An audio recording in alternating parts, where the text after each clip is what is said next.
Hello welcome to our channel. ఈరోజు నేను చెప్పబోయే కథ ఫ్రెండ్షిప్కి సంబంధించిన ఓ మంచి కథ చాలా బాగుంటుంది. స్కిప్ చేయకుండా లాస్ట్ వరకు చూడండి. కథలో ముందుగా రాము సోము అనే ఇద్దరు ఫ్రెండ్స్ ఉంటారు. వాళ్ళిద్దరూ మాట్లాడుకుంటూ అడవిలో నడుస్తూ ఉంటారు. కొంచెం దూరం నడిచాక వాళ్ళకి ఒక రకమైన వింత శబ్దాలు వినిపిస్తూ ఉంటాయి.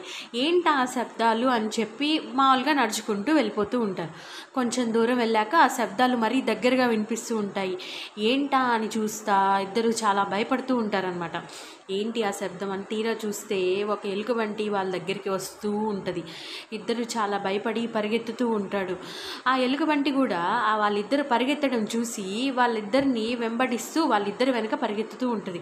ఇద్దరు అనుకుంటారు, ఇవాళ మా పని అయిపోయింది, ఎలుగుబంటి చేతిలో దానికి చేతికి చిక్కామా, ఇవాళ మా పని అయిపోయిందా అంటూ భయపడుతూ పరిగెత్తుతూ ఉంటారు. ఆ ఎలుగుబంటి కూడా తగ్గకుండా వాళ్ళ వెనక పరిగెత్తుతూ ఉంటుంది. తరువాత రాము పరిగెత్తుతూ తనకి చెట్టు ఎక్కడం వచ్చనమాట. చెట్టు ఎక్కేసి చెట్టు మీద కూర్చుంటాడు. సోముకి ఏం అర్థం కాదు, చెట్టు ఎక్కడం కూడా రాదు. తర్వాత ఏం చేయాలో అర్థం కాక కింద పడిపోతాడు.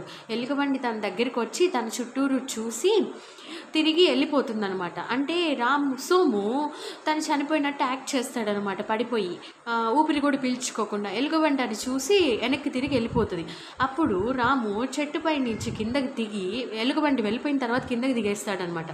సోము దగ్గరికి వచ్చి సోము ఎలుగుబంటి నీ చెవిలో వచ్చేదో చెప్పింది, ఏం చెప్పింది అని అడుగుతాడనమాట.